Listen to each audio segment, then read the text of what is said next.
എൻ്റെ പേര് ലിസി. ഞാൻ കോഴിക്കോട് ജില്ലയിലെ കൂരാച്ചുണ്ട് ഇടവക്കാരിയായിരുന്നു. ഞാൻ പിന്നെ 2014 ഒരു സംരംഭകയായിട്ട് 4000 രൂപ മുതൽ മുടക്കിൽ സ്വന്തമായിട്ട് എന്തെങ്കിലും ചെയ്യണമെന്ന ആഗ്രഹത്താൽ ഒരു സംരംഭം തുടങ്ങി. സ്വന്തമായിട്ട് എന്തെങ്കിലും ഒരു ബിസിനസ് ചെയ്യണം എന്നുള്ള ആഗ്രഹത്താൽ ഞാനൊരു 4000 രൂപ മുതൽ മുടക്കി ഒരു മെഴുകുതിരി നിർമ്മാണം തുടങ്ങി. അത് നല്ല രീതിയിൽ മുമ്പോട്ട് പോയി. ആ സംരംഭം വളർന്ന് ഓൾ പേപ്പർ പ്രോഡക്റ്റ് മാനുഫാക്ചറിങ് യൂണിറ്റായി 10ഓളം വന്നും പോയും നിൽക്കുന്നതും സ്ഥിരമായിട്ടുള്ളവരുമായ 3-4 വർഷം കൊണ്ട് 10ഓളം സ്റ്റാഫിന് ശമ്പളം കൊടുക്കുന്ന നല്ലൊരു സംരംഭകയായിട്ട് മാറി. ഞാൻ മനോരമ പത്രങ്ങളിലും മാതൃഭൂമി, ദീപിക, ഈ പത്രങ്ങളിലെല്ലാം, ഫോക്കസ് മനോരമയിലും നല്ല സംരംഭകയ്ക്കുള്ള പേജുകളിലെല്ലാം ഞാൻ ഇടം പിടിച്ചു. ചില ചാനലുകളിലെല്ലാം ഇൻ്റർവ്യൂ കാര്യങ്ങളെല്ലാം വന്നു. അങ്ങനെ 4 വർഷം കൊണ്ട് 26 ലക്ഷം രൂപ ഫിക്സഡ് അസറ്റ് ഉള്ള ഒരു പ്രസ്ഥാനമായിട്ട് ഞാൻ ഈ ഒരു യൂണിറ്റിനെ വളർത്തിക്കൊണ്ടുവന്നു. ആ ഒരു സമയത്താണ് എനിക്ക് വർക്കിംഗ് ക്യാപിറ്റലിൻ്റെ കൂടുതലായിട്ട് വേണ്ടി വന്നു.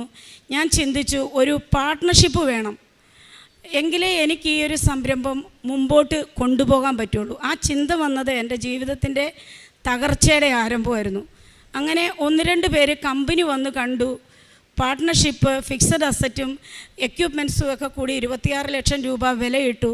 13 ലക്ഷം രൂപ 2 ഗഡുക്കളായി അവരെ എനിക്ക് തരാൻ തീരുമാനിച്ചു. ആദ്യത്തെ ടൈമിൽ 13 ലക്ഷം രൂപ തന്നു. 13 ലക്ഷം രൂപ തന്നില്ല, 6 ലക്ഷം രൂപ തന്നു. രണ്ടാമത് അതിൻ്റെ ബാലൻസ് എമൗണ്ട് തന്നപ്പോൾ ഞാൻ ആ പ്രോഡക്റ്റുമായിട്ട് 2 ആഴ്ച കൂടുമ്പം ശിവകാശിയിൽ നിന്നാണ് പർച്ചേസ് ചെയ്യുന്നത്. ഞാൻ ഒറ്റയ്ക്കാണ് പോകുന്നത്. അവിടെ പോയി 10 ടണ്ണ് വീതം പേപ്പർ, വാഴയില, പേപ്പർ പ്ലേറ്റ്, ഗ്ലാസ്, എല്ലാ ഐറ്റംസിൻ്റെ റോ മെറ്റീരിയൽസ് 10 ടണ്ണിൻ്റെ ഒരു വണ്ടിക്ക് കയറ്റിവിടും. ഈ യാത്രയിൽ എൻ്റെ കയ്യിൽ നിന്നും പണനഷ്ടമുണ്ടായി. അങ്ങനെ യാത്രയിൽ ഈ പണം നഷ്ടപ്പെട്ടു. എന്ത് ചെയ്യണമെന്നറിയാതെ ഞാൻ നിന്നു. പക്ഷേ ആ സമയത്ത് എന്തോ ഇത്ര പേര് തൊഴിലാളികൾ നിൽക്കുന്നു, എനിക്ക് ഇത്രയും കഷ്ടപ്പെട്ട് ഞാൻ വളർത്തിക്കൊണ്ട് വന്നൊരു സ്ഥാപനം, എൻ്റെ ഒരു ഓവർ കോൺഫിഡൻസ് എന്തോ ആകാം, നഷ്ടപ്പെട്ട പൈസ ഇവിടെ ഒരു ദിവസം ഞാൻ അവിടെ വെയിറ്റ് ചെയ്ത് എന്ത് ചെയ്യണമെന്നറിയാതെ സമാനമായ തുക എൻ്റെ ഫ്രണ്ട്സിൻ്റെയും മറ്റുള്ളവരുടെ കയ്യിൽ നിന്നെല്ലാം ഞാൻ കളക്ട് ചെയ്ത് അവിടുന്ന് ലോഡ് എടുത്തു പോന്നു. പക്ഷേ ഈ പാർട്ട്ണർഷിപ്പ് വന്നവരോട് എനിക്കിത് തുറന്നു പറയാൻ പറ്റിയില്ല. കാരണം പറയണ്ട എന്ന് വിചാരിച്ചു. പറഞ്ഞാൽ ഇത് ഏത് രീതിയിൽ എടുക്കും, എൻ്റെ മകനോട് മാത്രം ഞാൻ പറഞ്ഞു. അങ്ങനെ ഇവർ ഏത് രീതിയിൽ എടുക്കും എന്ന് എനിക്കറിയില്ല. ഇങ്ങനെ എൻ്റേതായ ബുദ്ധി കൊണ്ട് ഞാൻ ഒരു അതിബുദ്ധി എന്നേ എനിക്കത് പറയാൻ പറ്റുള്ളൂ. അവിടുന്ന് മേടിച്ച് ഇവിടെ കൊടുത്ത്, ഇവിടുന്ന് മേടിച്ച് അവിടെ കൊടുത്ത്, എങ്ങനെയൊക്കെയോ കാര്യങ്ങൾ കൈവിട്ടു പോയി. ആദ്യത്തെ 1 മാസം ഇവർക്ക് ലാഭം കൊടുത്തു, 2ാമത്തെ മാസം പകുതി ലാഭം കൊടുത്തു, 3ാമത്തെ മാസമായപ്പോഴത്തേക്കും എനിക്കൊന്നും കൊടുക്കാൻ വയ്യാതെ വന്നു. 6 മാസത്തോളം അവർ വെയിറ്റ് ചെയ്തു. അതിനുശേഷം അവർ വന്നു, കമ്പനി വന്നു, ഇത് സാധിക്കില്ല, സ്റ്റാഫുകളെല്ലാം ജോലി ചെയ്യുന്നുണ്ട്, ഇനി ഈ സ്ഥാപനം ഇങ്ങനെ മുന്നോട്ട് പോകാൻ പറ്റില്ല, അതുകൊണ്ട് നിങ്ങൾ ഇവിടെ നിന്ന് ഇറങ്ങിത്തരണം എന്നെന്നോട് പറഞ്ഞു. അപ്പം ഞാൻ കാലുപിടിച്ച് പറഞ്ഞു, നിങ്ങളോട് തുറന്ന് പറയാത്തത് എൻ്റെ തെറ്റാണ്, മാനേജ് ചെയ്യാമെന്ന് ഞാൻ വിചാരിച്ചു. അപ്പോൾ പറഞ്ഞു, അത് സാധിക്കില്ല, ഈ സ്ഥാപനത്തിൽ നിന്ന് നിങ്ങൾ ഇറങ്ങിത്തരണം, ഈ സ്ഥാപനം ഞങ്ങൾക്ക് നഷ്ടപ്പെടും, ഞങ്ങൾ മുടക്കിയ മുതൽ ഞങ്ങൾക്ക് കിട്ടണമെങ്കിൽ ഈ സ്ഥാപനം നിങ്ങൾ എഴുതി തരണമെന്ന് പറഞ്ഞു. അങ്ങനെ എൻ്റെ കയ്യിൽ നിന്ന് താക്കോല് വാങ്ങി സ്റ്റാഫൊക്കെ നോക്കി നിൽക്കുവാണ്. ഞാനൊരു കുറ്റവാളിയെപ്പോലെ ഞാൻ അവിടെ നിൽക്കുവാണ്. കാല് പിടിച്ച് പറഞ്ഞു, എനിക്ക് ഇനിയും ജീവിതം ഉണ്ടെങ്കിൽ, എന്നെ വിശ്വാസം ഉണ്ടെങ്കിൽ, എൻ്റെ അധ്വാനം, എൻ്റെ എഫർട്ട് കൊണ്ട് നഷ്ടപ്പെടുത്തിയ 13 ലക്ഷത്തിൻ്റെ ഇരട്ടി നിങ്ങൾക്ക് ലാഭമുണ്ടാക്കി തരാൻ പറ്റും. ഒരവസരം എനിക്ക് തരണം. ആ കൂടെ ഒരു പ്രാർത്ഥനയിൽ രൂപയിൽ നടക്കുന്ന ഒരാളും ഉണ്ടായിരുന്നു. അദ്ദേഹമാണ് ഏറ്റവും കൂടുതൽ മുൻകൈ എടുത്തത് എന്നെ ഇറക്കി വിടാൻ. ഞാൻ കണ്ണുനീരോടുകൂടി ഞാൻ അവിടുന്ന് പുറത്തിറങ്ങി. എൻ്റെ ആധാർ കാർഡ്, പാൻ കാർഡ് എല്ലാം കമ്പനിയിലാണ്, ബാങ്ക് പാസ്ബുക്ക് ഒന്നും എടുക്കാൻ ഇവർ സമ്മതിച്ചില്ല. പുറത്തിറങ്ങിയപ്പോൾ എന്നോട് പറഞ്ഞു, നിങ്ങളുടെ പാസ്പോർട്ട് വേണം. ഞാൻ 2008 ഫ്രാൻസിൽ ജോലി ചെയ്തതാണ്. അപ്പോൾ എനിക്ക് ആമവാദം വന്നു. അവിടുത്തെ ക്ലൈമറ്റുമായിട്ട് എനിക്ക് ജോലി ചെയ്യാൻ പറ്റാതെ വന്നിട്ടാണ് ഇവിടെ. അന്ന് ഹസ്ബൻഡിനൊരു ആക്സിഡൻറ്റ് വന്നിട്ട് എല്ലാം പോയി, സമ്പാദ്യമെല്ലാം പോയിരുന്നു. അങ്ങനെയാണ് ഈ 4000 രൂപ തുടങ്ങിയത് ഈ പ്രസ്ഥാനം. അങ്ങനെ ഞാൻ ഇറങ്ങിയപ്പോൾ ഇവർ പറഞ്ഞു, പാസ്പോർട്ട് കൊണ്ട് തരണം, ഇല്ലെങ്കിൽ നീ ഇവിടുന്ന് മുങ്ങും. അപ്പം എനിക്ക് ബുദ്ധി പോയില്ല. പാസ്പോർട്ട് കൊടുത്താൽ ഞാൻ ഈ കടം എങ്ങനെ വീട്ടും? പക്ഷേ ആ സമയം ചിന്തിക്കാനുള്ള ഒരു മനസ്സെനിക്ക് വന്നില്ല. ഞാൻ വീട്ടിൽ പോയി പാസ്പോർട്ട് എടുത്ത് കൊണ്ടുവന്ന് അതും കൂടി ഇവർക്ക് കൊടുത്തു. അതിനുശേഷം ഞാൻ വെറും കൈയോട് കൂടി ആ സ്ഥാപനത്തെ തിരിഞ്ഞു നോക്കി. എൻ്റെ സ്റ്റാഫ് എല്ലാവരും പുറത്തിറങ്ങി എന്നെ ഇങ്ങനെ നോക്കി നിൽക്കുന്നു. അവർക്ക് ആർക്കും ശബ്ദിക്കാൻ വയ്യ. അവർ പക്ഷം പറയാൻ വന്നവരോട് നിങ്ങൾ തരുമോ ഈ പൈസ? മുതലും അവരുടെ ലാഭവും എല്ലാം കൂടെ കൂട്ടി 21 ലക്ഷം രൂപ കണക്കെഴുതി വെച്ചിട്ടുണ്ട്. അപ്പോൾ അവരും അവിടെ നിശബ്ദമായി. ഞാൻ അങ്ങനെ എൻ്റെ വീട്ടിൽ വന്നു. വീട്ടിൽ വന്നു കഴിഞ്ഞപ്പോൾ ബാധ്യതയുള്ളവരൊക്കെ വീട്ടിലേക്ക് വരാൻ തുടങ്ങി. 1 മാസം ഞാൻ വീട്ടിൽ താമസിച്ചു. ഹസ്ബൻഡും അമ്മായി അമ്മയും പ്രശ്നങ്ങൾ തുടങ്ങി. വീട്ടിൽ പൈസ അവരെ ഒരിക്കലും കുറ്റം പറയാൻ പറ്റില്ല. അവരുടെയും സ്വസ്ഥത നഷ്ടപ്പെട്ടു. ഞാനാണെങ്കിൽ ഒരു റൂമിൽ കയറി ലൈറ്റ് പോലും ഇടാതിരിക്കുന്നു. പുറത്തേക്ക് ഇറങ്ങി വരുന്നില്ല. പൈസ കൊടുക്കാനുള്ളവർ വീട്ടിൽ വരുന്നു. അവരും മടുത്തു. ആഹാരം കഴിക്കാൻ സാധിക്കാത്ത ഹസ്ബൻഡ് ഒരുവിധം നല്ല മദ്യപാനിയാണ്. ഒരു 100 രൂപ എൻ്റെ കുഞ്ഞുങ്ങൾക്ക് കൊടുക്കണമെങ്കിൽ ഞാൻ കൊടുക്കണം. അങ്ങനെ ഞാൻ വീട്ടിൽ വന്നു. ഇവർ ഉറങ്ങും. അമ്മ കുറച്ച് റഫായിട്ടാണ് പെരുമാറുന്നത്. ആഹാരം കഴിക്കാൻ നേരം ആകുമ്പോൾ എവിടുന്നെങ്കിലും വരും. ഒരു ദിവസം ആഹാരം കഴിക്കാൻ ഞാൻ ചെന്നപ്പം ഇങ്ങനെ പറഞ്ഞപ്പോൾ ഞാൻ കാത്തിരിക്കും ഉറങ്ങാൻ വേണ്ടി. അന്നുവരെ ആ കുടുംബത്തെ സംരക്ഷിച്ചതാണ് ഞാൻ. ഒരുപക്ഷെ ക്ഷമിക്കണം, എനിക്ക് ഇത് പറഞ്ഞാലേ എൻ്റെ ഇനി പിന്നെ ഇത് പൂർത്തിയാകുള്ളൂ, ഈ സാക്ഷ്യം പൂർത്തിയാകും. അതുകൊണ്ടാണ് ഞാനിത് പറയുന്നത്. എല്ലാവരും കേൾക്കുമല്ലോ, അതുകൊണ്ടാണ് അത് പറയുന്നത്. അപ്പം ഞാൻ ഉറങ്ങാൻ പാത്രത്തിൻ്റെ ഒച്ച കേൾപ്പിക്കാതെ ചോറെടുത്ത് അടുക്കള വശത്തു കൂടി മുറ്റത്ത് പോയി ഇരുന്ന് കഴിച്ച് ശബ്ദം കേൾക്കാതെ കഴുകി വെച്ചിട്ട് ഞാൻ പോയി കിടക്കും. ഇങ്ങനെയായി കഴിഞ്ഞു. സഹി കേട്ടു. അമ്മ പറഞ്ഞു ഇവിടുന്ന് ഇറങ്ങിയേ മതിയാവൂ. ഒരു ദിവസം രാത്രി 12 മണിയായി. സന്ധ്യയ്ക്ക് 7:30 തുടങ്ങിയ വഴക്കാണ്. ഒരു 12:30 ആയപ്പം അമ്മ 2 ബാഗിൽ ഡ്രസ്സ് എടുത്തു. നീ ഇവിടുന്ന് ഇറങ്ങിയില്ലെങ്കിൽ ഞാൻ ഇറങ്ങും. ഞാൻ പറഞ്ഞു നേരം വെളുക്കുന്നവരെ ഞാൻ കിടന്നോട്ടെ, രാവിലെ ഞാൻ സമാധാനം ഉണ്ടാക്കാം. പറ്റില്ല, ഇപ്പോൾ ഇറങ്ങണം. അല്ലെങ്കിൽ ഞാൻ ഇറങ്ങുമെന്ന് അമ്മ മുറ്റത്തിറങ്ങി. ഞാൻ ചിന്തിച്ചു, വയസ്സായ അമ്മ ഇറങ്ങിയാൽ എല്ലാവരും എന്നെ കുറ്റപ്പെടുത്തും. അമ്മ പോകണ്ട, ഞാൻ പോകാമെന്ന് പറഞ്ഞ് വേഗം എനിക്ക് അന്നേരം ഡ്രസ്സ് എടുക്കണോ എന്തെടുക്കണോ എന്നുള്ള ഒരു തോന്നിയില്ല. ഞാൻ വേഗം മുറ്റത്തേക്ക് ഇറങ്ങിക്കഴിഞ്ഞാണ് വിചാരിക്കുന്നത് ഡ്രസ്സ് എടുക്കണമല്ലോ എന്ന്. തിരിച്ച് ഡ്രസ്സ് എടുക്കാൻ കിടന്ന് നോക്കുമ്പോൾ ഹസ്ബൻഡ് പറഞ്ഞു നീ ഇട്ട വസ്ത്രത്താൽ ഇവിടുന്ന് ഇറങ്ങണം, ഞങ്ങൾക്ക് സമാധാനമായിട്ട് ജീവിക്കണം. ഞാൻ കരഞ്ഞു പറഞ്ഞു എനിക്ക് ഒരു ജോഡി ഡ്രസ്സ് മാറിയിടാൻ വേണം. സമ്മതിച്ചില്ല. മക്കൾ 2 പേരും ഉറങ്ങുവാണ്, പിള്ളേരറിയുന്നില്ല. ഞാൻ അവിടുന്ന് ഇറങ്ങി. അവർ വാതിലടച്ചു, ലൈറ്റ് ഓഫ് ചെയ്തു. മുറ്റത്തിൻ്റെ തൊട്ട് താഴെ ഒരു സ്ഥലമുണ്ട്, ഒരു പാറയൊക്കെ ആയിട്ട്. ഇപ്പുറത്തൂടെ വഴിയാണ്. ഞാൻ അവിടെ പതുങ്ങിയിരുന്നു. കാരണം ആൾക്കാർ അങ്ങനെ അങ്ങോട്ടും ഇങ്ങോട്ടും പോകും വരുമൊക്കെ ചെയ്യുന്നുണ്ട്. കാണണ്ട, ടോർച്ചിൻ്റെ വെളിച്ചം കാണുമ്പോൾ ഞാൻ കുറച്ചും കൂടി കുനിഞ്ഞിരിക്കും. കാരണം ഇവിടെ ഇരിക്കുന്നത് എന്താണെന്ന് ചോദിക്കുമല്ലോ. ഒരുവിധം 4:30 വരെ ഞാൻ നേരം വെളുപ്പിച്ചു. 4:30 ആയപ്പം പതുക്കെ നടന്നു. ഞാൻ കൂരാച്ചുണ്ട് പോലീസ് സ്റ്റേഷനിൽ പോയി. അവിടെ ചെന്നപ്പോൾ അവിടെ സ്റ്റാഫൊക്കെ നൈറ്റ് ഡ്യൂട്ടിയിലിരിക്കുന്നവരാണ്. SI വരട്ടെ എന്ന് പറഞ്ഞു. വന്നു. ഞാൻ കാര്യം പറഞ്ഞു. അപ്പോൾ SI പറഞ്ഞു നിങ്ങളൊരു പരാതി എഴുതി തരണം. ഈ ഒരു കാര്യത്തിൽ ഞങ്ങൾക്ക് ചെയ്യാൻ പറ്റുന്നത് ഭർത്താവിനെയും അമ്മായിയമ്മേനെയും വീട്ടിൽ നിന്ന് ഇറക്കി വിട്ട് നിങ്ങൾക്കവിടെ താമസിക്കാം. ഞാൻ ആലോചിച്ചു, അത് വേണ്ട, അതും നെഗറ്റീവ് റിസൾട്ട് ഉണ്ടാക്കും എനിക്ക്. ഞാൻ പറഞ്ഞു വേണ്ട സാറേ, ഞാൻ എൻ്റെ കാര്യത്തിലൊരു തീരുമാനമാക്കിക്കോളാം. അമ്മ ഇത്രയും പ്രായമായതാണ്. ഞാനപ്പോൾ എൻ്റെ കയ്യിൽ ഒന്നുമില്ല. ഞാൻ അവർക്ക് 100 രൂപ വീതം വനിതാ SIയുടെ കയ്യിൽ നിന്നും എല്ലാവരുടെ കയ്യിൽ നിന്ന് അവർ കളക്ട് ചെയ്ത് 1000 രൂപ എൻ്റെ കയ്യിൽ തന്നു. ഇത് 2-3 ദിവസത്തേക്കോ ഒരാഴ്ചത്തേക്കോ കഴിയാനുള്ളതുണ്ട്. അതിനുള്ളിൽ എന്തെങ്കിലും ഒരു തീരുമാനമെടുക്കണം. ഞാനങ്ങനെ സ്റ്റേഷനിൽ നിന്ന് പുറത്തിറങ്ങി. ഞാൻ ഈ 1000 രൂപ കയ്യിലുണ്ട്. ഞാൻ നേരെ ബസ് സ്റ്റാൻഡിൽ ചെന്ന് ബസ് കയറി. കോഴിക്കോട് KSRTC ബസ്സിൽ ഞാൻ ഇറങ്ങി. അവിടെ ഇരുന്നു. ഞാൻ എന്ത് ചെയ്യണമെന്ന് എനിക്കറിയില്ല. പരിചയമുള്ളവരെന്നെ കാണും, അത് കാണാനും പാടില്ല. ഞാൻ വേഗം അവിടെ ഒരു ചർച്ച് ഏതാ ഉള്ളതെന്ന് അവരോട് അന്വേഷിച്ചു. അപ്പോൾ അമലാപുരി ചർച്ച്. ഞാൻ അവിടെ ചെന്നു. അവിടെ ചെന്നപ്പോൾ നിത്യാരാധന ചാപ്പലിൽ കയറിയിരുന്നു. അവിടെ കയറിയിരുന്നത് പ്രാർത്ഥിക്കാൻ വേണ്ടിയല്ല, എനിക്കാരും കാണരുത് തന്നെ, അതിനു വേണ്ടിയിട്ടാണ് ഞാൻ അവിടെ കയറിയിരിക്കുന്നത്. അങ്ങനെ അന്ന് നിത്യാരാധന ചാപ്പലിൽ വൈകുന്നേരം വരെ ഇരുന്നു. വൈകുന്നേരം ആയാൽ അവിടെ ഇരുത്തില്ലല്ലോ, 9 മണിക്ക് അടയ്ക്കും. 9 മണിയാകാൻ നിന്നാൽ എനിക്ക് ഇരുട്ടത്ത് വഴിയറിയില്ല, നടന്നു പോകാൻ. കോഴിക്കോട് ടൗണാണ്. ബസ് സ്റ്റാൻഡിലേക്ക് ഒരു ഓട്ടോ പിടിച്ച് പോകാൻ എൻ്റെ കയ്യിൽ പൈസ ഇല്ല.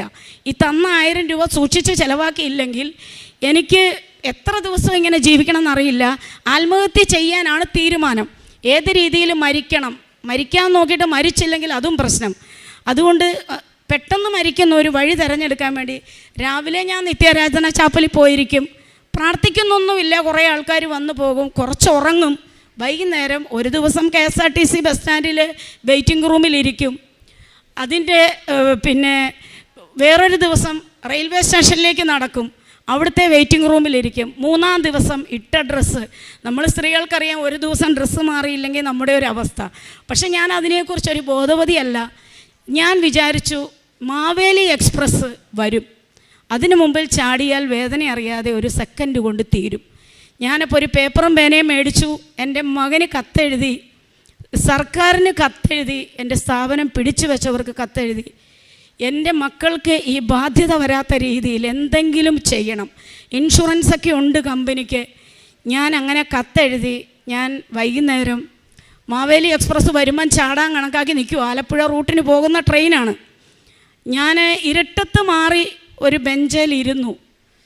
കണ്ണുനീരോട് കൂടി എൻ്റെ മക്കളെ മനസ്സിൽ വിചാരിക്കുന്ന, എനിക്ക് കരയുന്നില്ല, ശരിക്കും ചിരിച്ചുകൊണ്ടാണ് ഞാൻ ഈ സാക്ഷ്യം പറയുന്നതാണ്. ഇന്നിവിടെ ഞാൻ നിൽക്കാൻ അനുഭവം ഉണ്ടായത് എല്ലാം നഷ്ടപ്പെട്ടതുകൊണ്ടാണ്. ഞാൻ അങ്ങനെ അവിടെ ഇരുന്നു. ഒരു 7:45, 7:30 ആയപ്പോൾ ഒരു ചേച്ചി വന്നു. അന്ന് കൃപാസനം എന്ന് പറയുന്നത് അത്ര പ്രശസ്തിയില്ല. ഈ ഒരു ചേച്ചി വന്ന് ഒരു പത്രവും കൊണ്ടുവന്നു. എന്നോട് പറഞ്ഞു, മോളെ ഈ കരഞ്ഞുകൊണ്ടിരിക്കുമല്ലേ, ഈ പത്രം വായിക്കുന്നത്. ഞാൻ ദേഷ്യപ്പെട്ടു. ഈ പത്രം വായിക്കാനുള്ള മാനസികാവസ്ഥയല്ല എനിക്ക്, നിങ്ങൾ നിങ്ങളുടെ വഴിക്ക് പോകുന്നു ഞാൻ പറഞ്ഞു. ഞാൻ അവിടെ ഇരുന്നു. 9 മണി കഴിഞ്ഞു. ട്രെയിൻ വരുന്ന സമയം ഏകദേശം ആയി വരുന്നു. ഞാൻ തയ്യാറെടുക്കുവാണ്. ആദ്യത്തെ അനൗൺസ് കേട്ടു. ഈ ചേച്ചി എൻ്റെ തൊട്ട് സൈഡിൽ നിൽക്കുവാണ്. ചേച്ചി തൊട്ടപ്പുറത്തെ കസേരയിൽ ഈ പത്രം വെച്ചു. മോളെ, ഞാൻ പോയിട്ട് എനിക്ക് സമാധാനമില്ല.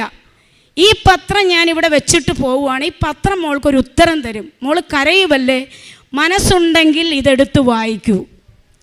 ഞാൻ നോക്കിയില്ല, അവരെ നോക്കിയില്ല. എൻ്റെ ലക്ഷ്യം മുഴുവൻ റെയിൽവേ പാളത്തിലാണ്. വരുമ്പോൾ ചാടണം. ഉന്നം തെറ്റിപ്പോയാൽ പിന്നെ എല്ലാവരും കൂടി എന്നെ തല്ലിക്കൊല്ലും, പൈസ കൊടുക്കാനുള്ളവരൊക്കെ. ഞാനപ്പോൾ എന്ത് ചെയ്തു, ഒരു 2 മിനിറ്റ് കഴിഞ്ഞപ്പോൾ എൻ്റെ ശ്രദ്ധ ഈ പത്രത്തിലേക്ക് വന്നു. വെറുതെ ഞാൻ ഈ പത്രം കയ്യിലെടുത്തു. ആദ്യം നോക്കുമ്പോൾ സാക്ഷ്യങ്ങൾ, ക്യാൻസർ സുഖപ്പെട്ടു, കടബാധ്യത മാറി, പല കാര്യങ്ങൾ. 1 പേജ് വായിച്ചു, 2 പേജ് വായിച്ചു. ട്രെയിൻ വന്നു നിന്നു. ചാടാൻ പറ്റിയില്ല. ട്രെയിൻ അവിടെ വന്നു നിന്നു. ഞാൻ അപ്പോഴാണ് വിചാരിച്ചത് എൻ്റെ ഉദ്ദേശം ഇവിടെ നഷ്ടപ്പെട്ടു. അപ്പോൾ ഞാൻ എന്ത് ചെയ്തു എന്ന് ചോദിച്ചാൽ, എനിക്ക് ഈ പത്രത്തിൻ്റെ ലാസ്റ്റ് പേജ് നോക്കി, ഇതെവിടെയാണ്. അപ്പോൾ കൃപാസനം. അപ്പോൾ ഞാൻ ഒത്തിരി ബൈബിൾ വായിക്കുന്ന, അപ്പോൾ പുറപ്പാടിൻ്റെ പുസ്തകത്തിൽ ഒത്തിരി കൃപാസനം. അപ്പോൾ എൻ്റെ മനസ്സിലേക്ക് അത് വന്നു. ഈ കൃപാസനം എന്ന് ഞാൻ എവിടെയൊക്കെ കേട്ടിട്ടുണ്ട്. അപ്പോൾ അഡ്രസ്സ് നോക്കുമ്പോൾ കലവൂരൊന്നും എനിക്കറിയില്ല. ആ സമയം ഈ 1000 രൂപ കയ്യിലുള്ളതിൽ നിന്ന് എൻ്റെ ഇളയ കൊച്ചിന് പനി വന്നപ്പോൾ ഞാൻ എന്ത് ചെയ്തു, KSRTC ബസ്സിന് 100 രൂപ കയ്യിൽ വെച്ചിട്ട് ബാക്കി കൊടുത്തു വിട്ടു. മകന് ഹോസ്പിറ്റലിൽ കൊണ്ടുപോകാൻ. അങ്ങനെ 100 രൂപ എൻ്റെ കയ്യിലുള്ളൂ. 20 രൂപ ഒരു വെള്ളവും ഒരു പഴംപൊരിയും വാങ്ങി ഞാൻ ടിക്കറ്റ് എടുക്കാതെ ഈ ട്രെയിനിൽ കയറി. ഇതെങ്ങോട്ട്, ആലപ്പുഴ വഴിക്ക്. ഞാൻ ഈ നമ്പറിൽ വിളിച്ചിട്ട് ഇവിടെ ഫോൺ എടുക്കുന്നില്ല, കാരണം അത്ര രാത്രിയായല്ലോ. ഞാൻ ആലപ്പുഴ ഇറങ്ങി റെയിൽവേ സ്റ്റേഷനിൽ ഞാനവിടെ ഇരുന്നു. രാവിലെ ആയപ്പം ഫോൺ എടുക്കുന്നില്ല. 8:30 മണി കഴിഞ്ഞപ്പോൾ ഫോൺ എടുത്തു. ഞാൻ അവിടെ നിന്ന് അഡ്രസ്സൊക്കെ പറഞ്ഞു തന്നു, എവിടെ ഇറങ്ങണമെന്ന് പറഞ്ഞു തന്നു. കയ്യിൽ 80 രൂപയേ ഉള്ളൂ. ഞാൻ ഇവിടെ വന്നിറങ്ങുമ്പോൾ ഒരു ബ്രദർ ഫ്രണ്ടിൽ ഇരിപ്പുണ്ട്, ഒരു ചെയർ. അന്നൊരു ചെയറിട്ട് കുറച്ച് ഉടമ്പടി പത്രിക പച്ച വെച്ചിട്ട് അവിടെ ഇരിപ്പുണ്ട്.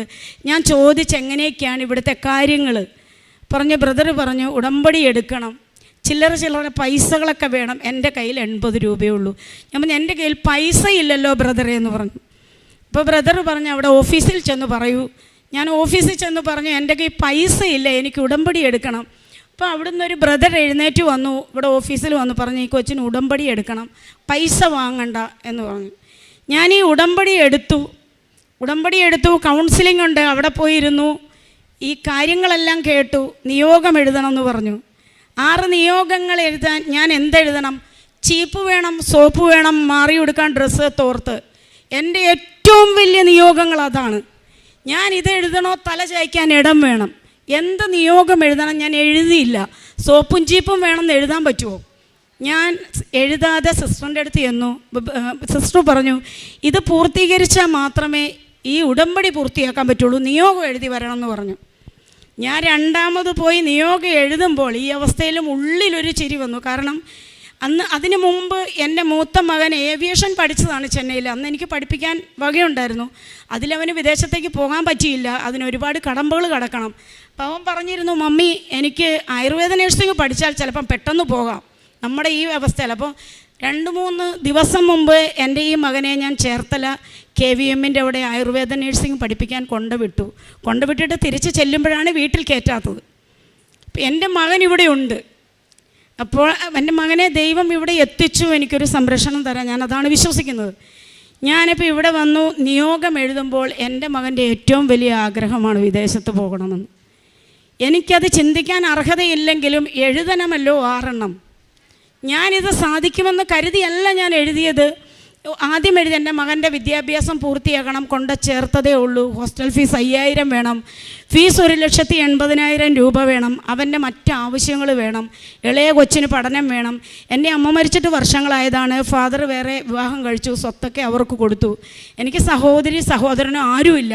അപ്പം ഞാൻ വേണം, ഒരു 100 രൂപ വേണം ഈ കുഞ്ഞുങ്ങൾക്ക് കൊടുക്കാൻ വേണ്ടിയിട്ട്. അപ്പം ഞാൻ ഈ ഉടമ്പടിയിൽ ആദ്യത്തെ നിയോഗം അതല്ല, എന്നോട് ഈ ദ്രോഹം ചെയ്തവരോടല്ല, ക്ലാസ്സുകൾ കേട്ടപ്പോൾ ക്ഷമിച്ച് പ്രാർത്ഥിക്കണം എന്ന് പറഞ്ഞു. ക്ഷമിക്കാനൊരു കൃപ എനിക്ക് തരണമേ. എന്നോട് ദ്രോഹം ചെയ്തവരോടും എന്നെ ദ്രോഹിച്ചവരോടും മാപ്പ് ചോദിക്കാൻ ഒരുപോലെ അതെനിക്ക് സാധിക്കണമെന്ന് ആദ്യത്തെ നിയമം എഴുതി. രണ്ടാമത് എൻ്റെ മകന് വിദേശത്ത് പോകണം, അവൻ്റെ ഈ കോഴ്സ് പൂർത്തിയാക്കണം. ഈ 80 രൂപ തുച്ഛമായ പൈസയും വെച്ച് കിടക്കാൻ ഇടമില്ലാത്ത ഞാൻ എന്ത് നിയോഗം എഴുതും? മൂന്നാമത് എഴുതി ഇറക്കി വിട്ട അമ്മായിയമ്മയും ഭർത്താവും 10 ദിവസമെങ്കിലും ക്ഷമിച്ച് അങ്ങോട്ട് ക്ഷമ പറഞ്ഞ് എൻ്റെ അടുത്ത് വന്ന് താമസിക്കാനുള്ള അവസരം ദൈവം ഉണ്ടാക്കി തരണം. അടുത്ത നിയോഗം എഴുതി എൻ്റെ മകൻ, ഈ ഇളയ മകൻ സ്കൂളിൽ പോകാൻ മടിയാണ്. എല്ലാ ദിവസവും രാവിലെ പറയും, അവൻ എക്സ്ട്രാ ആക്ടിവിറ്റീസ്, ഫുട്ബോൾ, അതൊക്കെ. മമ്മി ഇന്നും കൂടെ ഞാൻ പോവുള്ളൂ, നാളെ എന്നോട് പറയരുത്. ഇങ്ങനെ പറയുന്ന ഒരു കൊച്ചിനെ അവിടെ ഉപേക്ഷിച്ചിട്ടാണ് ഞാൻ വന്നിരിക്കുന്നത്. ഈ മകനെ അമ്മ നടത്തണം. അവനെ മലയാളത്തിന് പോലും ജയിക്കില്ല. SSLCക്ക് എങ്ങനെയെങ്കിലും അവൻ കരകയറണം.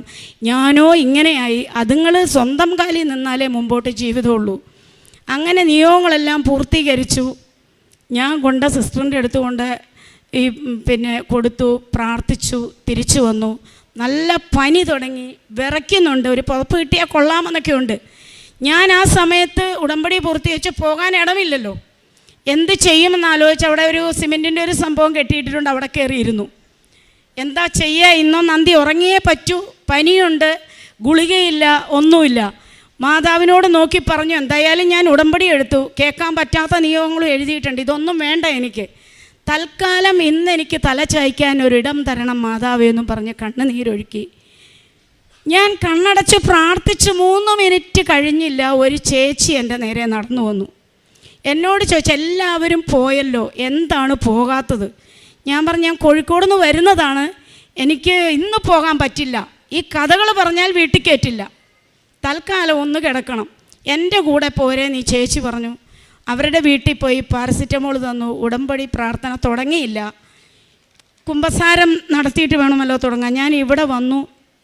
പിറ്റേ ദിവസം ഒരു പേപ്പറും പേനയൊക്കെ കൊണ്ടാണ് വന്നത്. ഞാൻ ആദ്യം തൊട്ട് ഒരു വിശുദ്ധ കുമ്പസാരം നടത്തി.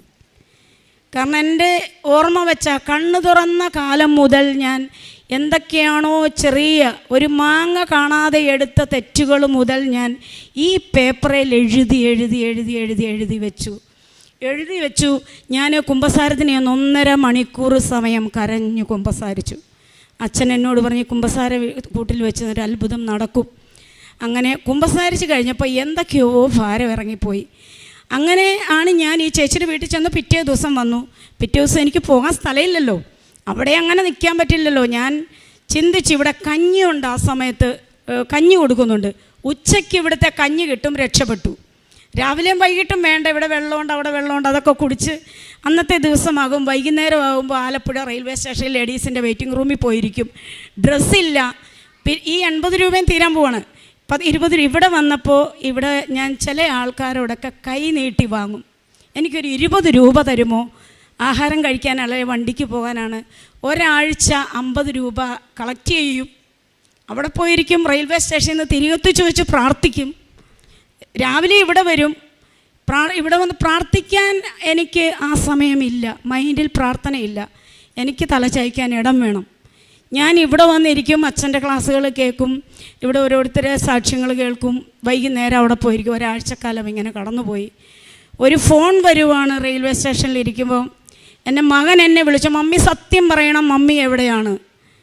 ഞാൻ പറഞ്ഞു, മോനെ നീ ഞാൻ എവിടെയാണെന്ന് അന്വേഷിക്കണ്ട, കാരണം നിൻ്റെ ജീവിതം കൂടി ഇല്ലാതാകും. നിനക്ക് ഫീസ് കൊടുക്കാനുള്ള വക ഞാൻ പ്രാർത്ഥിച്ച് നേടിക്കോളാം. അങ്ങനെ പറഞ്ഞപ്പോൾ ഈ മകൻ ബോയ്സ് ഹോസ്റ്റലിലാണ്. അതിൻ്റെ ഒരു ഓണർ ഒരു സരിത ഈ മകൻ്റെ കയ്യിൽ നിന്ന് ഫോൺ വാങ്ങി. എന്നോടൊരു കാരണവും ചോദിച്ചില്ല. എവിടെയാണെന്ന് ചോദിച്ചു. ഞാൻ പറഞ്ഞു, ഞാനിവിടെ ആലപ്പുഴ റെയിൽവേ സ്റ്റേഷനിലാണ്, ഇങ്ങോട്ട് വരാൻ പറഞ്ഞു. ഞാൻ പറഞ്ഞു, എനിക്കൊരാഴ്ച നിൽക്കണം, അത് ബോയ്സ് ഹോസ്റ്റലല്ലേ, അതിനെന്താണ്, നിങ്ങളുടെ മകൻ ഇവിടെ ഇല്ലേ, ഞങ്ങളാരെയും അങ്ങനെ നിർത്തില്ല, നിങ്ങൾ ധൈര്യമായിട്ട് ഇങ്ങോട്ട് പോരെ. ഞാൻ അവിടുന്ന് നേരെ അവരുടെ വീട്ടിലേക്ക് വണ്ടി കയറി.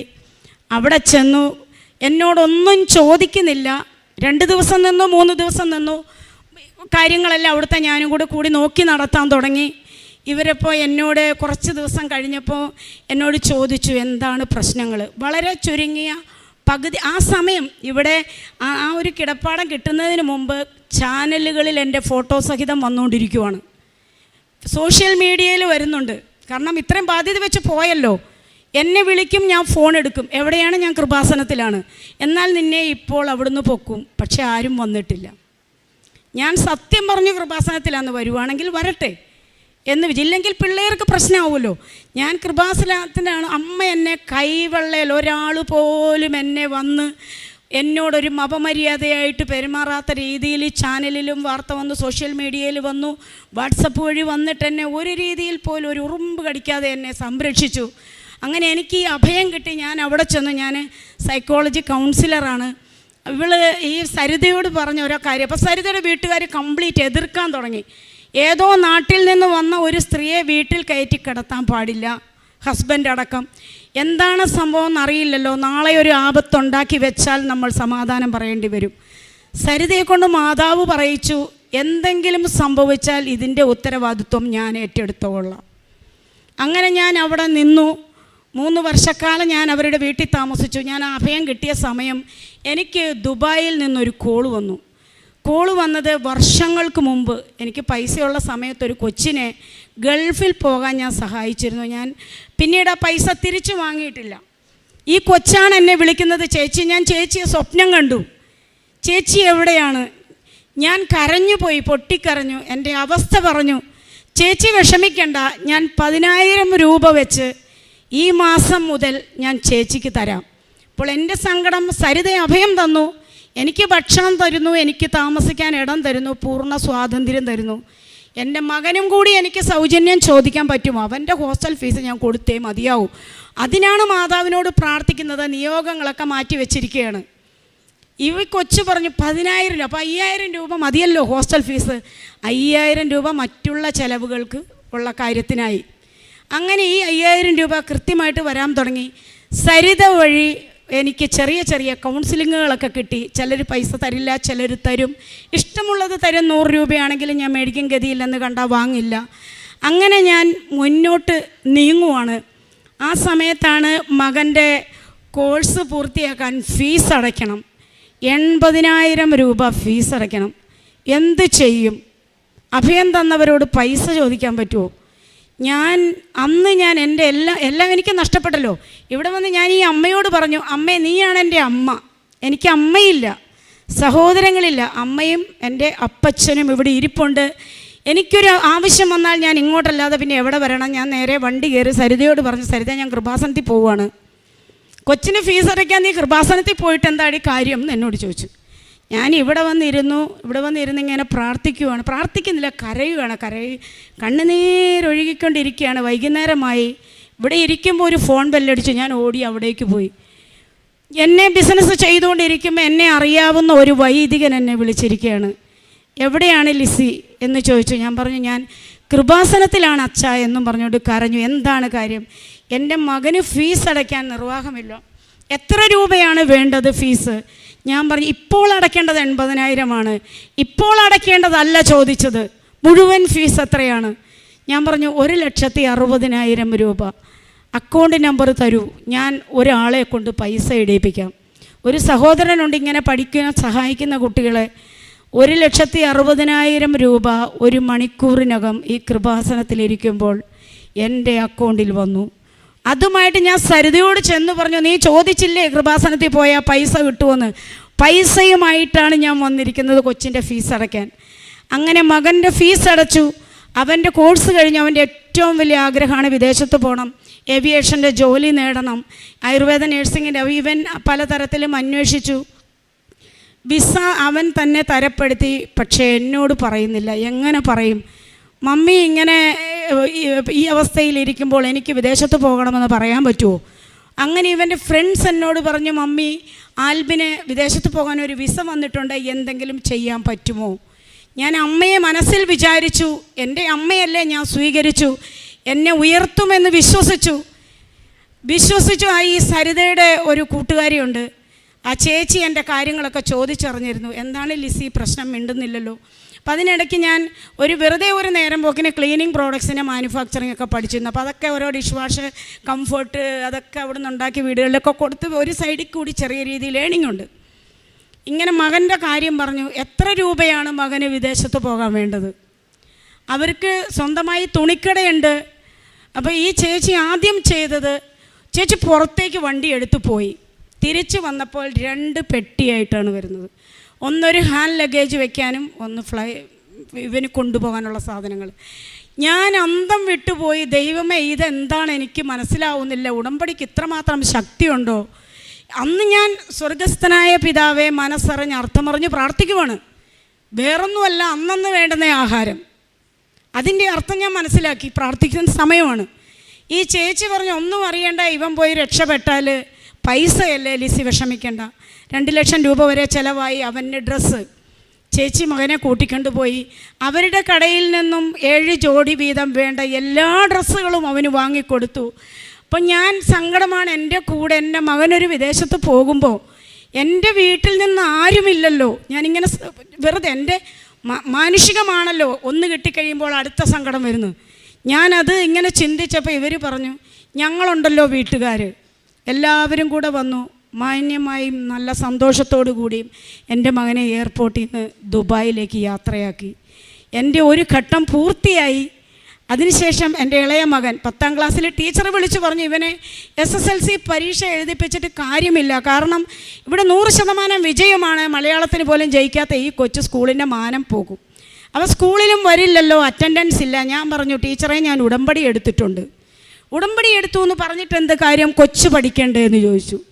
ടീച്ചർ എന്ത് വന്നാലും അടുത്ത വർഷം എഴുതാം, ഇല്ലെങ്കിൽ മറ്റൊരാളെ വെച്ച് എഴുതി. ഞാൻ അതൊന്നും വേണ്ട, എനിക്ക് എൻ്റെ മകൻ ഈ പ്രാവശ്യം പരീക്ഷ എഴുതിയിരിക്കണം. റിസൾട്ട് വന്നപ്പോൾ 75% മാർക്കിൽ എൻ്റെ മകൻ SSLC പാസ്സായി. അങ്ങനെ അടുത്ത നിയോഗവും എനിക്ക് പൂർത്തിയായി. അങ്ങനെ വർഷം 2 കഴിഞ്ഞു. 3ാം വർഷത്തിലേക്ക് കടക്കുമ്പം അമ്മ സുഖമില്ലാതെ വന്നു.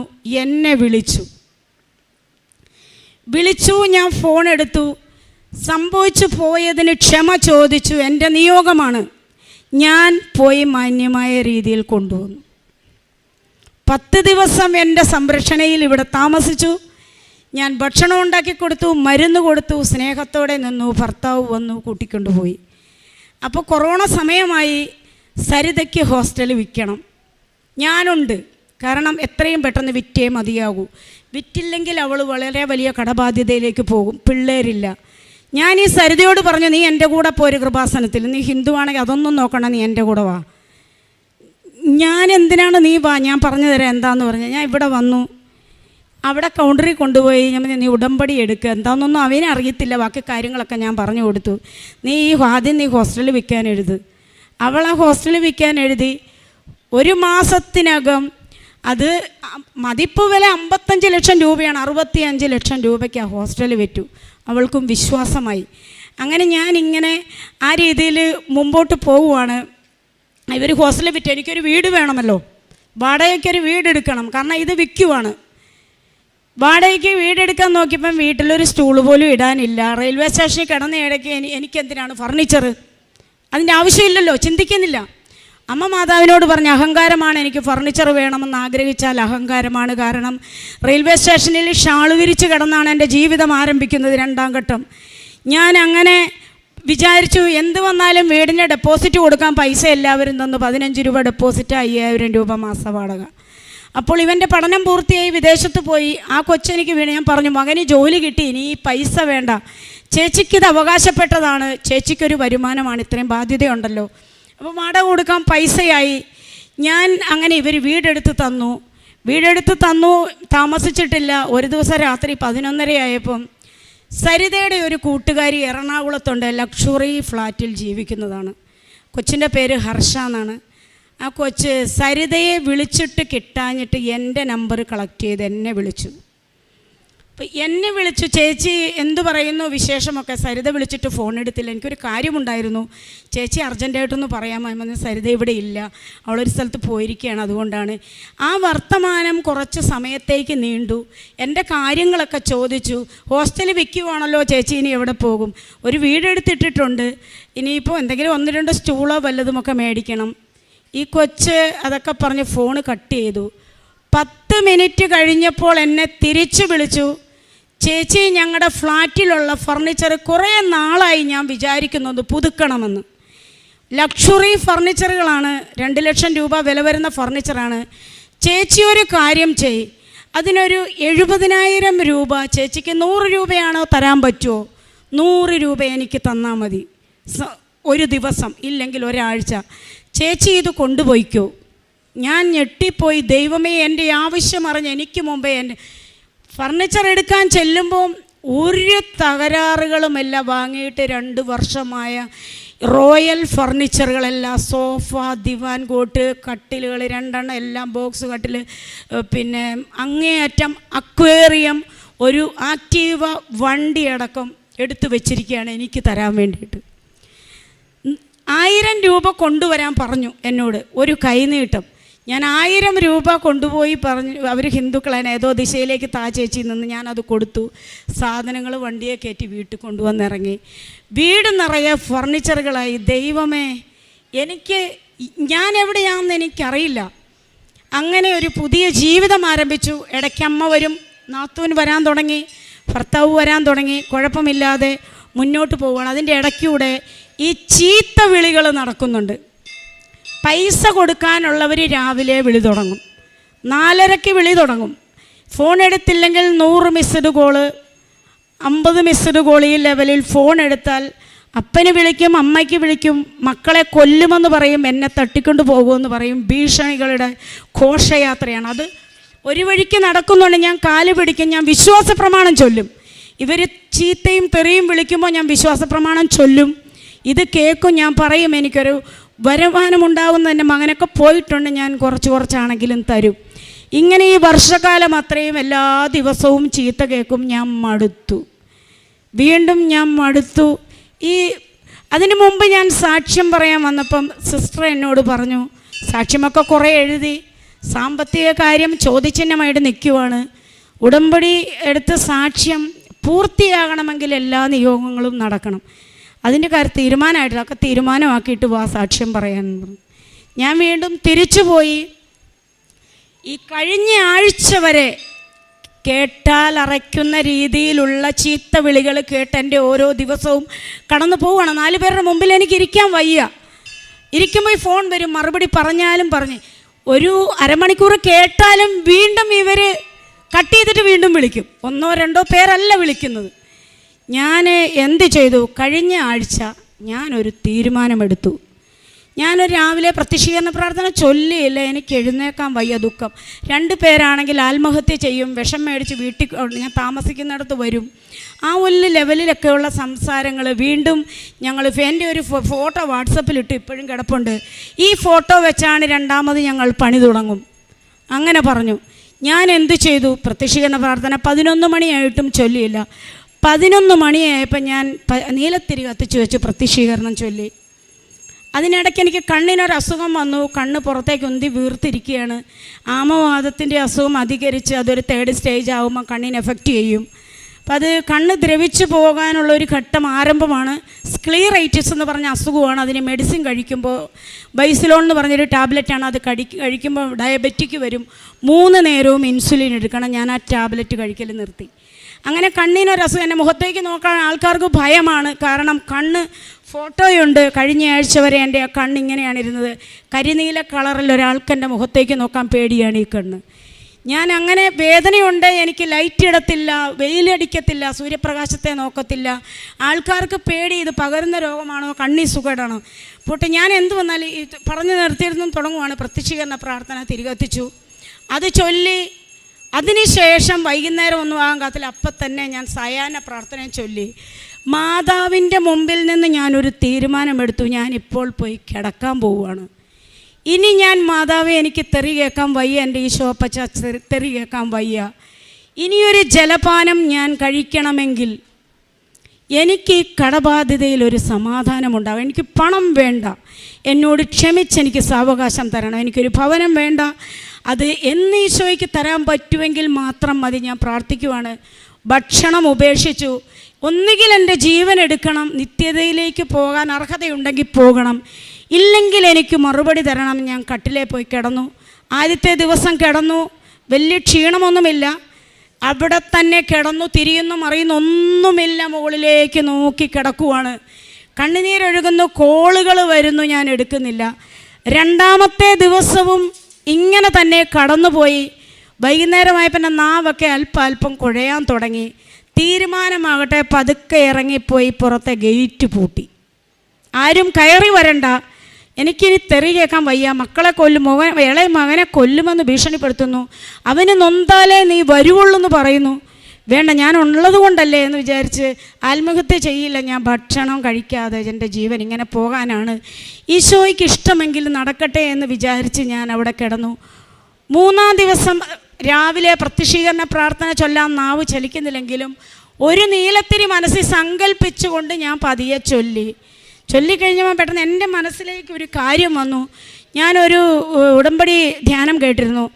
ജോസഫ് അച്ഛൻ പറയുവാണ്, മനുഷ്യന് അസാധ്യമായ കാര്യങ്ങളിലെ ദൈവം ഇടപെടുകയുള്ളൂ.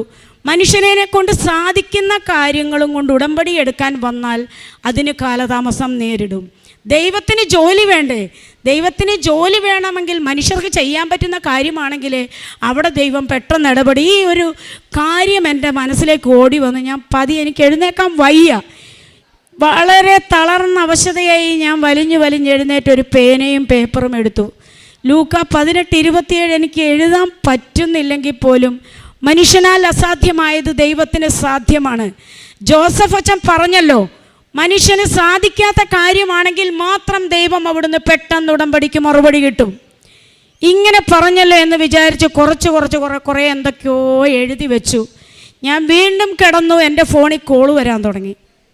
ഞാൻ എടുക്കുന്നില്ല, കാരണം ചീത്ത കേൾക്കും. കൊച്ചു വോയിസ് അയച്ചൊരു പെങ്കൊച്ചാണ്, അവൾക്ക് കുറച്ച് ലക്ഷങ്ങൾ കൊടുക്കാനുണ്ട്. ചേച്ചി ഫോൺ എടുത്തില്ലെങ്കിൽ ഞാൻ ഇപ്പോൾ ചേച്ചി എവിടെയാണെങ്കിലും വരും. പേടിച്ചിട്ട് ഞാൻ ഫോൺ എടുത്തു. ചേച്ചി പൈസ ചോദിക്കുക, തലേ ദിവസം വിഷം മേടിച്ചു വെച്ച പൈസ തരാനാണ് ചേച്ചി വിളിക്കുന്നത്. ഞാൻ ചോദിച്ചേ, പൈസ തരാനോ? എനിക്ക് തെറ്റിപ്പോയതാണെന്ന് ഞാൻ വിചാരിച്ചു. കാരണം ഭക്ഷണമില്ല, വെള്ളമിറങ്ങുന്നില്ല, അബ്നോർമലായ ഒരവസ്ഥയിൽ ഞാൻ ചോദിച്ചു, പൈസ തരാനോ? എന്താണ്?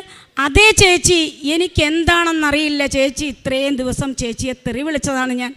പക്ഷേ ഇന്നലെ മുതൽ ആരോ എൻ്റെ മനസ്സിൽ വന്ന് പറയുന്നു, കുറച്ച് പൈസ കിട്ടിയാൽ ഈ ചേച്ചി രക്ഷപ്പെടും. കൊടുക്കാനുള്ളവർക്കൊക്കെ 1000 രൂപ വെച്ചാണെങ്കിലും കൊടുത്താൽ ചേച്ചി തിരിച്ചു തരുമെന്നൊരു ബോധ്യം വരും.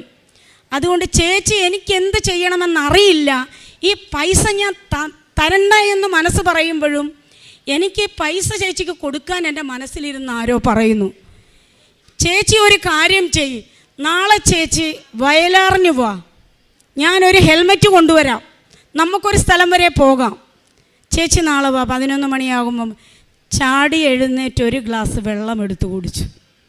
നൊയമ്പൊക്കെ തുറക്കുന്നത് പോലെ ഞാൻ ഭക്ഷണം കഴിച്ച് വെള്ളം കുടിച്ച് യുദ്ധം അവസാനിപ്പിച്ചു. ഈശോയും ഞാനുമായിട്ടുള്ള യുദ്ധം അവസാനിപ്പിച്ചു. ഇത് വിശ്വസിക്കാൻ വയ്യേ, ഇങ്ങനെ ഇരിക്കുവാണ് ഞാൻ. ദൈവമേ, ഇതെന്തൊരു അത്ഭുതം! ആത്മഹത്യ ഭീഷണി മുഴക്കിയ കൊച്ച് പൈസ തരാമെന്ന് പറയുന്നു. ഒരു 3-4 മണിക്കൂർ കഴിഞ്ഞപ്പോൾ അടുത്ത കോള് വന്നു. എന്തായാലും ഞാൻ ചാടിയെടുത്തു. ഫോൺ വെക്കല്ലേ. എന്നെ എല്ലാ ദിവസവും അപ്പനും അമ്മയ്ക്കും വിളിക്കും. ലിസിയോട് ക്ഷമിക്കാൻ എൻ്റെ മക്കൾ പറഞ്ഞു. ഇനി പൈസ ചോദിച്ച് ആ ചേച്ചിയെ ബുദ്ധിമുട്ടിക്കരുത്, സാധിക്കുമ്പോൾ താ. ദൈവമേ, എനിക്കെന്ത് വേണം?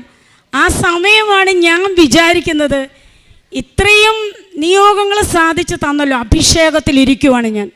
കാരണം സ്വപ്നത്തിൽ പ്രതീക്ഷിക്കാത്ത കാര്യങ്ങളാണ്. ഓരോരുത്തരും വിളിക്കുന്നു, പൈസ കൊടുക്കാനുള്ളവർ വിളിക്കുന്നു, സ്നേഹത്തോടെ സംസാരിക്കുന്നു, പുറത്തിറങ്ങണം, പുതിയ കാര്യങ്ങളിൽ ഏർപ്പെടണം, ബാധ്യത തീർക്കാൻ പറ്റും. അതിനിടയ്ക്ക് വേറൊരു കാര്യം പറയാനുണ്ട്, ഇളയ മകൻ്റെ, അത് പിന്നെ പറയാം. ബാധ്യത തീർക്കണം, ഉപദേശങ്ങളുടെ പെരുമഴ. പൈസ കൊടുക്കാൻ ഇത്രയും ദിവസം ചീത്ത വിളിച്ചവർ, ഉപദേശത്തിൻ്റെ പെരുമഴയാണ്. ഞാനിപ്പോൾ പതുക്കെ എഴുന്നേറ്റു, മാതാവിൻ്റെ ഫോട്ടോയൊക്കെ വെച്ചിട്ടുണ്ട്, തിരികളൊക്കെ കത്തിച്ച് വെച്ചിട്ടുണ്ട്. അവിടെ പോയി ഉടമ്പടി തൈലം ഞാൻ എന്നും എടുത്ത് തേക്കുമായിരുന്നു. അപ്പോൾ ആഴത്തിൽ അങ്ങനെ മനസ്സർപ്പിച്ചൊരു പ്രാർത്ഥന, രോഗസൗഖ്യത്തിന് വേണ്ടി ഞാൻ പ്രാർത്ഥിച്ചിട്ടില്ല. ഇത്രയുമൊക്കെ തന്ന മാതാവിനെ എന്തുകൊണ്ട് എൻ്റെ കണ്ണ് സുഖപ്പെടുത്തിക്കൂടാ? ഞാൻ ആ ഉടമ്പടി തൈലം വിശ്വാസ പ്രമാണം എന്നും ചൊല്ലുന്നുണ്ടെങ്കിലും അന്ന് ഞാൻ പ്രഖ്യാപിച്ച് ചൊല്ലി. ഈശോയുടെ കുരിശുമരണവും ഉയർപ്പുമെല്ലാം മനസ്സിലേറ്റു പറഞ്ഞ് പ്രഖ്യാപിച്ച് വിശ്വാസ പ്രമാണം ചൊല്ലി. ഇവിടെ എൻ്റെ ഫോണിൽ ഫോട്ടോയുണ്ട്. ഈ 5 ദിവസം മുമ്പ് എൻ്റെ കണ്ണ് ഏത് രൂപത്തിലായിരുന്നു എന്നും ഇപ്പോൾ ഏത് രൂപത്തിലായിരുന്നു എന്നും ഒരാൾ പോലും എൻ്റെ മുഖത്ത് നോക്കില്ലായിരുന്നു. ഈ ഉടമ്പടി തൈലം എടുത്തു തേച്ചു, പ്രാർത്ഥിച്ചു, എൻ്റേതായിട്ടുള്ള കാര്യങ്ങളിൽ കുളിച്ചു, കാര്യങ്ങളൊക്കെ ചെയ്തു. ചെറിയ രീതിയിലൊരു കാപ്പി ഇട്ടു, കുടിച്ചു. രാവിലെ പോകണം. അപ്പോൾ കൊച്ചിൻ്റെ പേര് സോഫി എന്നാണ്. ഒന്നുകൂടി സോഫിയെ വിളിച്ചു. ആരോഗ്യം വന്നപ്പോൾ കളിയാക്കാൻ പറഞ്ഞതാണോ? അല്ല ചേച്ചി, ചേച്ചിക്ക് പൈസ തരാം, ചേച്ചി വാ നാളെ. അങ്ങനെ ഞാൻ ഇതിങ്ങനെ ഉടമ്പടി തൈലമൊക്കെ തേച്ചു. രാത്രി കിടന്നുറങ്ങി. നേരം വെളുത്തപ്പോൾ ഞാൻ മറന്നുപോയി കണ്ണിൻ്റെ കാര്യം. തൈലം തേച്ചതൊക്കെ മറന്നു. കാരണം സോഫിയുടെ അടുത്തേക്ക് പോകാനുള്ള ഒരുക്കങ്ങളാണ്. സമയം നോക്കിയിട്ട് സമയം പോകുന്നില്ല. ഞാൻ കുളിയൊക്കെ കഴിഞ്ഞ് വന്നപ്പോൾ എനിക്ക് തോന്നി കണ്ണിന് വേദന ഉണ്ടായിരുന്നല്ലോ, വെളിച്ചത്തെനിക്ക് നോക്കാൻ പറ്റുന്നില്ലായിരുന്നല്ലോ. ഓടിപ്പോയി കണ്ണാടി എടുത്ത് നോക്കി, എൻ്റെ കണ്ണ് സൗഖ്യപ്പെട്ടിരിക്കുന്നു. കണ്ണിന് ഒരു നേരിയ ചുമപ്പ് മാത്രമേ ഈ സൈഡിലുള്ളൂ. നീര് മാറി, വേദനയില്ല. ഏത് കണ്ണിന് ഇവിടെയൊക്കെ ഞാൻ തൊട്ട് നോക്കി. പരിപൂർണ സൗഖ്യം പ്രാപിച്ചു. പിറ്റേ ദിവസം അന്ന് തന്നെ ഞാൻ സോഫിയെ പോയി കണ്ടു. 60,000 രൂപ അന്ന് എനിക്ക് തന്നു. ബാക്കി പൈസ 40,000 രൂപ ഇന്ന് തന്നു. 1,00,000 രൂപ തികച്ച് ഇത്രയും ദിവസം ചീത്ത വിളിച്ചുകൊണ്ടിരിക്കുന്ന ആ കൊച്ചെനിക്ക് തന്നു.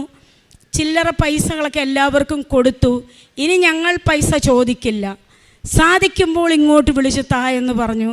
ഞാൻ നിങ്ങളോട് പറയാണ്, എനിക്കൊന്നുമില്ല. എനിക്കെൻ്റെ ഇല്ലായ്മകൾ ഇപ്പോൾ എൻ്റെ മനസ്സിലില്ല. എനിക്കെന്തില്ല എന്ന് ഞാൻ ചിന്തിക്കുന്നില്ല. എനിക്കെന്തുണ്ട് എന്ന് മാത്രമേ എൻ്റെ മനസ്സിലുള്ളൂ. അതിനുശേഷം ഈ ഇളയ മകൻ, അവന് ഞാൻ ഇവിടെയാണല്ലോ. ഇളയ മകൻ SLC ഒക്കെ പാസ്സായി, +2 പോകുന്നു. ഞാൻ വിചാരിച്ചു അമ്മ പ്രായമായി, അമ്മയ്ക്ക് ആഹാരം വെച്ച് കൊടുക്കാനുള്ള പ്രാപ്തിയൊക്കെ ഏറെക്കുറെ വയ്യ. അപ്പം കണ്ണിന് ഇച്ചിരി പ്രശ്നമുണ്ട്. പൈസയുടെ ബാധ്യതകൾ അവിടെയുള്ളത് കൊണ്ട് കുടുംബത്തെ ഇവിടെ കൊണ്ടുവരാൻ പറ്റില്ല. അവരവിടെ ഉള്ളത് കൊണ്ടാണ് പല രീതിയിലും ചെറിയ രീതിയിൽ കാര്യങ്ങൾ പോകുന്നത്. വീണ്ടും ഞാൻ ഇവിടെ വന്നു. എൻ്റെ മകന് എന്തെങ്കിലും ഒരു നല്ല വഴിയിലേക്ക് എൻ്റെ മകനെ വിടണം. ഈ മോൻ എന്നോട് പറഞ്ഞു, മെൽബിൻ എന്നാണ് പേര്, മമ്മി എനിക്ക് സ്കൂബ ഡൈവിങ് പഠിക്കാനാണ് ഇഷ്ടം. സ്കൂബ ഡൈവിങ് കോഴ്സിനെ കുറിച്ച് ചിലർക്കെങ്കിലും അറിയുമായിരിക്കും. ആഴക്കടലിൽ ഓക്സിജനൊക്കെ വെച്ച് പോയി മുങ്ങൽ വിദഗ്ധനെന്ന് വേണമെങ്കിൽ പറയാം. അത്രയും വലിയൊരു കോഴ്സ് എൻ്റെ മകൻ തിരഞ്ഞെടുത്തു. അപ്പം ഞാൻ നോ പറഞ്ഞില്ല. എല്ലാവരും നിരുത്സാഹപ്പെടുത്തി. കടലിനടിയിലേക്ക് നേരിട്ട് മുങ്ങുന്ന വിദേശികൾ മാത്രം പഠിക്കുന്ന ഒരു കോഴ്സാണ്. കേരളക്കാർ വളരെ കുറവാണ്. ഇത് മാത്രമേ ഉള്ളൂ മോനെ കറി, എനിക്കത് മതി മമ്മി. അവൻ നീന്താൻ ഭയങ്കര മിടുക്കനാണ്. അങ്ങനെ അവൻ ആ കോഴ്സിന് പോയി. ഇൻഡിപെൻഡൻസ് ഡേയുടെ അന്ന് ഇന്ത്യ ഗവർണറുടെ കയ്യിൽ നിന്ന് അവൻ ഡയറക്റ്റ് 40 മീറ്റർ അച്ചീവിന് ഒരു അവാർഡ് വാങ്ങി. ആ മകൻ 40,000 രൂപ സാലറിയിൽ ഡൈവ് മാസ്റ്ററായിട്ട് കർണാടകയിൽ 18 വയസ്സിൽ ഉദ്യോഗസ്ഥനായി. ഈ വിഷുവിൻ്റെ അന്ന് എൻ്റെ മകൻ ജോലിക്ക് കയറി. എൻ്റെ 2 മക്കളും ജോലി കിട്ടി. ഒരുപാട് ശമ്പളം, ഒരുപാട് കാര്യങ്ങളല്ല. എന്നെ സംബന്ധിച്ച് എൻ്റെ മക്കൾ ഈ തോതിലൊരു 5 വർഷം ജോലി ചെയ്താൽ മാത്രമേ ബാധ്യത തീർക്കാൻ പറ്റുള്ളൂ. ഒരു ഭവനമൊന്നും എൻ്റെ മനസ്സിലില്ല. എൻ്റെ മാതാവ് എന്നെ സമൃദ്ധമായിട്ട് അനുഗ്രഹിച്ചു. ഞാൻ അർത്ഥമറിഞ്ഞ് പ്രാർത്ഥിക്കാൻ തുടങ്ങി. വിശുദ്ധ കുർബാന, എനിക്കിപ്പോൾ സങ്കടം എന്താണെന്ന് ചോദിച്ചാൽ, കഴിഞ്ഞു പോയ വർഷങ്ങളെ ഓർത്താണ് എനിക്ക് സങ്കടം. ദൈവത്തെ അറിയാതെ ജീവിച്ച വർഷങ്ങൾ നഷ്ടപ്പെട്ടതിനെ ഓർത്ത് ഞാൻ നന്ദി പറയുവാണ്. കാരണം ഈ നഷ്ടങ്ങൾ വന്നതുകൊണ്ടാണ് എനിക്കിന്ന് ഇവിടെ നിൽക്കാൻ പറ്റിയത്, ദൈവത്തെ അറിയാൻ പറ്റിയത്. ഞാൻ ഇന്ന് ചിന്തിക്കുന്ന ഈ ഭൂമിയിലെ നമ്മുടെ ജീവിതം വളരെ ചെറിയ കാലഘട്ടമാണ്. ഇവിടെ എന്തുണ്ടായാലും നമുക്ക് കാര്യമില്ല. എല്ലാവരും ഉണ്ണുന്നു, ഉറങ്ങുന്നു, മരുന്ന് വാങ്ങുന്നു, ആഡംബരം, അവസാന വിശ്രമം അവിടെയാണ്. എൻ്റെ സമ്പാദ്യം എനിക്ക് അവിടെയാണ് വേണ്ടത്, ഭൂമിയിൽ എനിക്ക് സമ്പാദ്യം വേണ്ട എന്ന് ഞാൻ തീരുമാനിച്ചു. എൻ്റെ മക്കളോട് 1 മണിക്കൂർ ഞാൻ വചനം പറയും. എന്തെങ്കിലും പറയാൻ വരുമ്പോൾ മമ്മി വയ്ക്കുമെന്ന് പറയുന്ന കുട്ടികൾ കണ്ണ് സൗഖ്യപ്പെട്ടതോടുകൂടി എൻ്റെ ഇളയ മകൻ ഇന്നലെ 1.5 മണിക്കൂർ സമയം ഞാൻ വചനം പറയുന്നത് കേട്ടിരുന്നു. ഞാൻ പറഞ്ഞു, മകൻ എൻ്റെ കൂടെ വരുമ്പോൾ കൃപാസനത്തിൽ വരണം, അമ്മയുടെ അടുത്ത് വരണം, നന്ദി പറയണം, ഒരു നേരമെങ്കിലും ഇല്ലാത്തവർക്ക് 10 രൂപ അറിഞ്ഞു കൊടുക്കണം. എൻ്റെ മക്കൾ എനിക്കൊരു കൃപ കിട്ടി. 500 രൂപയുടെ ആവശ്യമാണെങ്കിൽ അവർ 100 രൂപയിൽ ഒതുക്കാമോ എന്ന് നോക്കും. എൻ്റെ മകന് ജോലിക്ക് കയറി, ചെരുപ്പ് വേണം. അപ്പോൾ എന്നോട് പറഞ്ഞു, മമ്മി ചെരുപ്പില്ല, മമ്മി എനിക്കൊരു 500 രൂപ ഇട്ട് തരാം മകനെ എന്ന് പറഞ്ഞ് ഇന്നലെ അവൻ എന്നോട് വിളിച്ചു പറഞ്ഞു, മമ്മി 300 മതി. ഞാനൊരു 250 രൂപയുടെ ചെരുപ്പേ വാങ്ങിയിട്ടുള്ളൂ. അങ്ങനെ ഒരു വലിയ കൃപ എനിക്ക് തന്നു. നമ്മൾ പറയും മക്കളാണ് ഏറ്റവും വലിയ സമ്പാദ്യം എന്ന് പറയുമെങ്കിലും നമ്മളത് പറച്ചിലിൽ മാത്രമേ ഉള്ളൂ. മറ്റുള്ള സമ്പാദ്യങ്ങൾക്ക് പുറകെ പോകും. എന്നെ സംബന്ധിച്ച് പൂർണ്ണമായിട്ടും എനിക്ക് സമ്പാദ്യം എൻ്റെ മക്കളും ഈശോ തന്ന കുറേ കൃപകളും. അതിന് ഞാൻ സമ്പന്നയാണെന്ന്, ഞാൻ കോടീശ്വരിയാണ്. എൻ്റെ കടങ്ങൾ ഈ സാക്ഷ്യം കേൾക്കുന്നുണ്ടെങ്കിൽ ഞാൻ പൈസ കൊടുക്കാനുള്ള എല്ലാവർക്കും 1 രൂപയില്ലാതെ ഞാൻ തിരിച്ച് കൊടുത്തിരിക്കും. പഴയതുപോലെ പ്രതാപത്തിലോ അങ്ങനെ ഒന്നും എനിക്ക് വരണ്ട. അന്നന്നത്തെ ആഹാരം എൻ്റെ ഈശോ എനിക്ക് തരുമെന്ന് ഉറച്ച് വിശ്വസിച്ചുകൊണ്ട് എൻ്റെ സാക്ഷ്യം ഞാനിവിടെ അവസാനിപ്പിക്കുന്നു. Praise the Lord. കർത്താവ് നിനക്ക് കഷ്ടതയുടെ അപ്പവും ക്ലേശത്തിൻ്റെ ജലവും തന്നാലും നിൻ്റെ നയനങ്ങൾ നിൻ്റെ ഗുരുവിനെ ദർശിക്കും. നീ വലത്തോട്ടോ ഇടത്തോട്ടോ തിരിയുമ്പോൾ നിൻ്റെ കാതുകൾ പിന്നിൽ നിന്ന് ഒരു സ്വരം ശ്രവിക്കും, ഇതാണ് വഴി, ഇതിലേ പോവുക. യെശയ്യാ പ്രവാചകൻ്റെ പുസ്തകം 30-ാം അധ്യായം 20-ാം തിരുവചനമാണ്. ലിസി എന്ന ഈ മകൾ, ലിസി ബെന്നി, ഈ മകള് തൻ്റെ അനുഭവ സാക്ഷ്യം നമ്മോട് പറയുന്നത് ശ്വാസമടക്കി നാം ഒക്കെ കേട്ടുകൊണ്ടിരിക്കുകയായിരുന്നു. ഒരു വലിയ ബിസിനസ് സംരംഭം, 4000 രൂപയിൽ തുടങ്ങിയ ഒരു ബിസിനസ് സംരംഭം, അത് ഏറ്റവും നല്ല രീതിയിൽ 25-26 ലക്ഷം രൂപ ഡിപ്പോസിറ്റ് വരുന്ന രീതിയിൽ ആക്കിയ മകള് പിന്നീട് ഒരു ഡ്രസ്സ് മാറിയിടുവാനില്ലാത്ത അവസ്ഥയിലേക്ക് വരുന്നു. അങ്ങനെയുള്ള ആ മകൾ ആത്മഹത്യക്ക് വേണ്ടിയിട്ട് മാവേലി എക്സ്പ്രസ് വരുന്നത് നോക്കി വെയിറ്റ് ചെയ്തിരിക്കുമ്പോൾ കൃപാസനത്തിൻ്റെ അമ്മ അവിടെ ചെല്ലുകയാണ്, കൃപാസന മാതാവ് അവിടെ ചെല്ലുകയാണ്. കൃപാസന പത്രം അത് വ്യക്തികളിലൂടെയാണ് നമുക്ക് കിട്ടുക, പക്ഷേ അമ്മ പറഞ്ഞു വിട്ടിട്ടാണ്. ഈ മകൾ ഇങ്ങനെയൊക്കെ പോകുന്നതും ഈ മകളുടെ ജീവിതത്തിൽ സംഭവിച്ചതുമൊക്കെ മറ്റാരേക്കാളും കൂടുതൽ കാനായിലെ കല്യാണ വിരുന്ന് മേൽത്തരം വീഞ്ഞുകൊണ്ട് സമൃദ്ധമാക്കിയ അമ്മ അറിയുന്നുണ്ട്. ആ അമ്മ അവിടെ വ്യക്തികളെ അയക്കുന്നു, കൃപാസന പത്രം അവിടെ ഒരു ഉപാധിയാകുന്നു. ഇതെല്ലാം പ്രിയപ്പെട്ടവരെ നാം കേട്ട് കഴിഞ്ഞതാണ്. എങ്ങനെ ഇന്ന് ഈ മകളുടെ കടബാധ്യതകൾ, അതായത് 4 ദിവസം മുൻപ് വരെ ഭീഷണികൾ മുഴക്കിക്കൊണ്ടിരുന്നവർ ഇന്ന് ഈ മകളോട് തിരിച്ച് അവരിങ്ങോട്ട് പൈസ കൊടുക്കുന്ന ഒരു സാഹചര്യം വരെ എത്തി.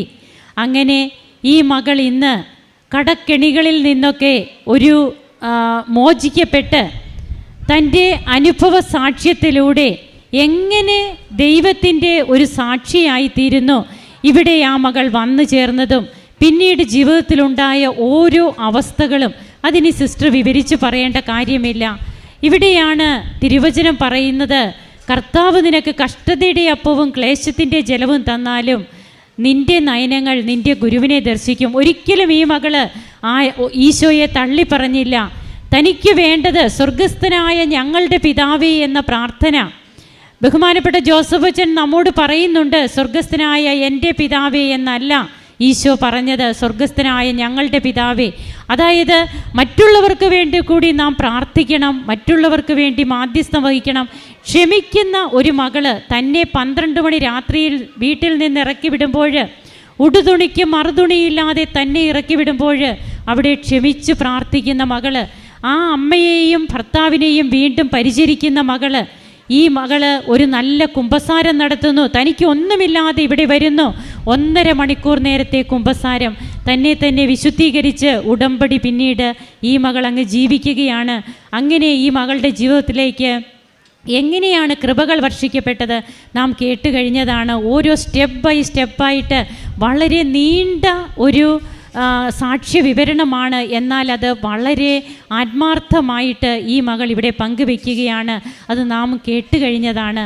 നമുക്ക് കരങ്ങളടിച്ച് ഈശോയ്ക്കും അമ്മയ്ക്കും നന്ദി പറയാം, ദൈവത്തെ ആരാധിക്കാം, മഹത്വപ്പെടുത്താം. യേശുവേ നന്ദി, യേശുവേ